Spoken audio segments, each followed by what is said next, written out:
જય શ્રી કૃષ્ણ ફ્રેન્ડ્સ. આજે આપણે બનાવીશું ગુજરાતી કઢી. ગુજરાતના લગ્ન પ્રસંગોમાં બને એકદમ એવી ખાટી મીઠી ગુજરાતી કઢી. અને એક સિક્રેટ તાજો મસાલો બનાવીશું, જેનાથી તમે જો આ કઢી પહેલી વાર બનાવશો ને તો પણ એકદમ પરફેક્ટ બનશે.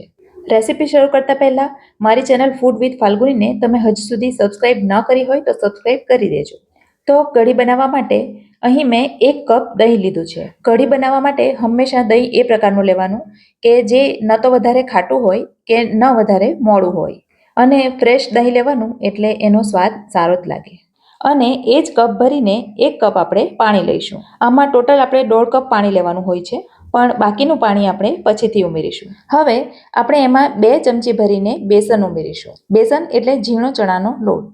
તો 2 આખી ચમચી ભરીને બેસન ઉમેરવાનું, અને ત્યાર પછી દહીં, પાણી અને બેસન એને સરસ રીતે પહેલાં મિક્સ કરી લેવાનું. ફ્રેન્ડ્સ, અહીં મેં જે દહીં લીધું છે એ ઘરનું બનાવેલું દહીં છે, અને ઘરે પરફેક્ટ દહીં કઈ રીતે જમાવવું એની રેસીપી જો તમારે જોવી હોય તો એની રીત તમે મારી ચેનલ પર જઈને જોઈ શકો છો, અથવા તો મેં ડિસ્ક્રિપ્શનમાં પણ એની લિંક મૂકી દીધી છે.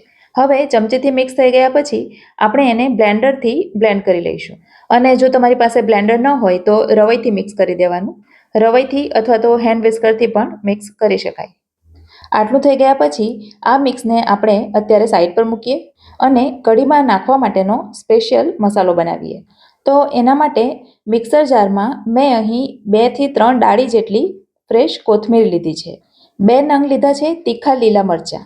અડધા ઇંચ જેટલો આદુનો ટુકડો લીધો. 5 થી 6 કળી લસણની લેવાની. જેમ દાળ આદુ વગર અધૂરી છે એમ કઢી લસણ વગર અધૂરી છે. પણ જો તમે લસણ જ ન ખાતા હો તો નહીં લેવાનું. 5 થી 6 નંગ લીધા છે મીઠા લીમડાના પાન. હવે અહીં મેં લીધી છે 1 ઇંચ જેટલી આંબા હળદર. આંબા હળદર જો તમારી પાસે હોય તો ખાસ ઉમેરવાની. એનાથી કઢીનો ટેસ્ટ ખૂબ જ સરસ આવે છે. અને મસાલો સારી રીતે પીસાય એના માટે થોડું મીઠું ઉમેર્યું છે. હવે આ બધું મિક્સ કરીને આપણે એની એક પેસ્ટ બનાવી દઈશું. આ સિવાય તમે એમાં લીલી હળદરનો ઉપયોગ પણ કરી શકો છો, પણ એનાથી કઢી પીળો રંગ પકડશે અને લગ્નમાં બને એવી નહીં દેખાય. આથી મેં લીલી હળદર નથી ઉમેરી. બાકી લીલી હળદર અને આંબા હળદર બંને ઉમેરવાથી કઢીનો સ્વાદ ખૂબ જ વધી જાય છે. તો આપણો કઢીમાં નાખવા માટેનો મસાલો બનીને તૈયાર છે. તો હવે આપણે આગળની પ્રોસેસ કરીએ. હવે જે વાસણમાં તમે કઢી ઉકાળવાના હો એ વાસણ લઈ લેવાનું, અને એની અંદર 1 મોટી ચમચી ભરીને ઘી લઈ લેવાનું. કઢીનો વઘાર હંમેશા ઘીમાં થતો હોય છે, પણ જો તમને ઘી પસંદ ન હોય તો તમારે તેલ લેવાનું. કઢી બનાવવા માટે કઢીનો મસાલો જેમ ઇમ્પોર્ટન્ટ છે એમ કઢીનો વઘાર પણ એટલો જ ઇમ્પોર્ટન્ટ છે. તો ઘી હલકું ગરમ થાય એટલે એમાં આપણે 1 તમાલપત્ર ઉમેરીશું. સાથે જ 3 નંગ લવિંગ અને 3 નાના ટુકડા તજના. 2 લઈશું સૂકા વઘારના મરચાં. હવે હલકા ગરમ ઘીમાં આ બધું પહેલાં સાંતળી લઈશું, જેથી આટલા મસાલા ઘીમાં સરસ રીતે શેકાઈ જાય અને ઘી પણ થોડું ગરમ થાય. હવે ઘી થોડું વધારે ગરમ થાય એટલે આપણે એમાં અડધી ચમચી જીરું ઉમેરીશું અને 2-3 દાણા મેથીના ઉમેરીશું. સાથે જ ઉમેરીશું કળી લીમડીના પાન અને અડધી ચમચી હિંગ ઉમેરીશું, અને વઘારને ફરીથી સરસ રીતે મિક્સ કરી લઈશું. ગેસની આંચ એકદમ ધીમી રાખવાની, જેથી વઘાર બળી ન જાય. હવે આ વઘારમાં આપણે અડધો કપ પાણી ઉમેરીશું અને આ પાણીને સરસ રીતે ઉકળવા દઈશું, જેથી વઘારની બધી ફ્લેવર અને એનો સ્વાદ પાણીની અંદર સરસ રીતે બેસી જાય. અગાઉ દહીંમાં આપણે 1 કપ પાણી ઉમેર્યું અને અહીં ફરી પાછું અડધો કપ ઉમેર્યું, એટલે ટોટલ 1.5 કપ પાણી થયું.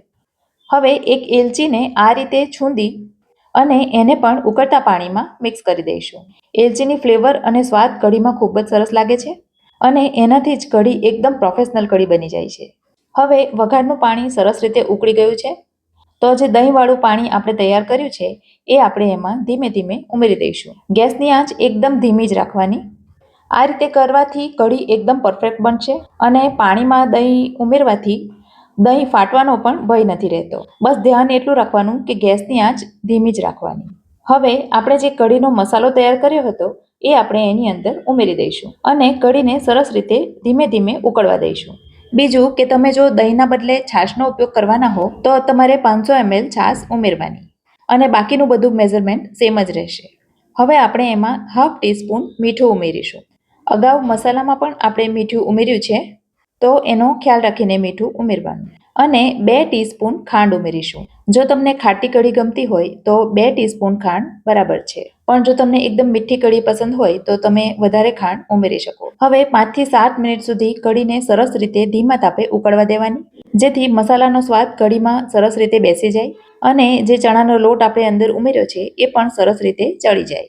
થોડી વાર ઉકળ્યા પછી બધું સરસ રીતે મિક્સ થઈ જાય ત્યાર પછી તમારે જો કઢીને ચાખવી હોય તો ચાખી લેવાની.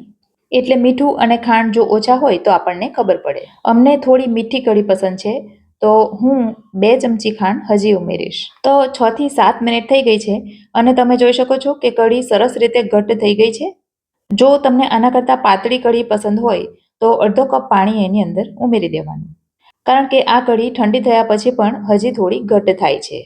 હવે કઢી તૈયાર છે તો તમે આને પુલાવ અથવા ખીચડી સાથે ખાઈ શકો, અથવા તો રોટલા સાથે પણ ખાઈ શકો છો. અને જો પૂરણપોળી સાથે જો ખાવ ને તો તમને મજા જ આવી જશે. કઢી તૈયાર થાય એટલે ઉપર ફરી પાછી થોડી કોથમીર ઉમેરી દેવાની. તો ગરમા ગરમ અને ટેસ્ટી એવી કઢી તૈયાર છે. તો મારી કઢીની આ રેસીપી તમને ગમી હોય તો વિડીયોને લાઈક કરજો અને તમારા સર્કલમાં શેર કરજો.